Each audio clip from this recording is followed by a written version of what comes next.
This warning message is a rather simple one because it simply states that you must have at least one vector selected to do something. And in many cases within the Vectric software, if you have nothing there for it to do anything, you will get an error message. So if we choose any icon or any function that requires a vector and there is nothing there or no vector is selected, you will get this warning message.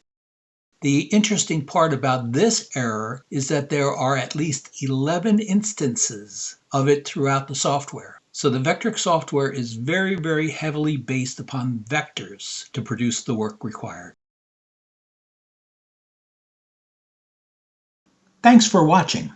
If you're finding this helpful, please subscribe to the channel so you don't miss future videos.